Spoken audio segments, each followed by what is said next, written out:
राजा पृथ्वीराज चौहान का नाम भारत के महावीरों में शुमार है।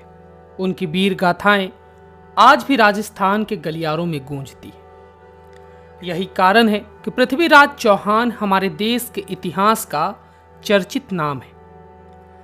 भारत की कई ऐतिहासिक किताबों में पृथ्वीराज चौहान के बारे में आपको पढ़ने के लिए मिल जाएगा। यह तो सभी जानते हैं कि पृथ्वीराज चौहान एक वीर योद्धा थे, मगर यह बहुत कम लोग जानते हैं कि वो एक प्रेमी भी थे। उनकी प्रेम कहानी के चर्चे राजस्थान की लोक कथाओं और किताबों में देखने को मिल जाती है।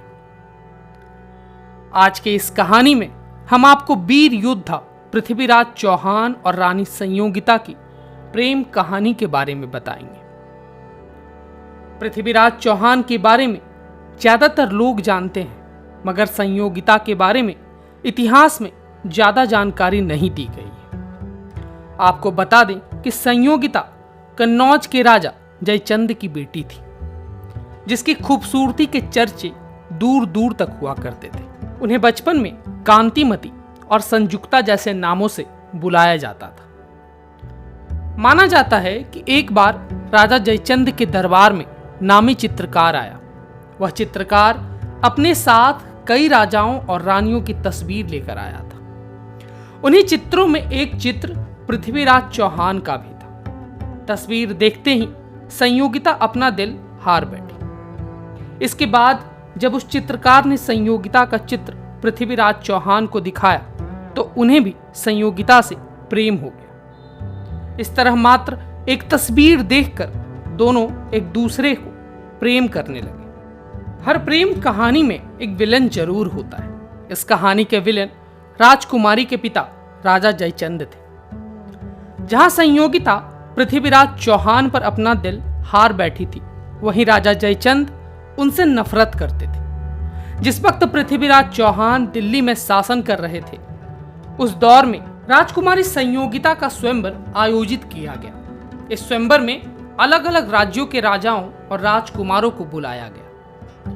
पृथ्वीराज चौहान को यह निमंत्रण मिला, मगर उनके सामंतों को इस बात में गड़बड़ी महसूस हुई, जिस कारण पृथ्वीराज चौहान ने इस निमंत्रण को अस्वीकार कर दिया। पृथ्वीराज के इस रवैये से राजा जयचंद आग बबूला हो गए, जिसके बाद जयचंद ने यज्ञ मंडप के दरवाजे पर पृथ्वीराज चौहान की मूर्ति बनवाई और उसे द्वारपाल के रूप में लगवा दिया।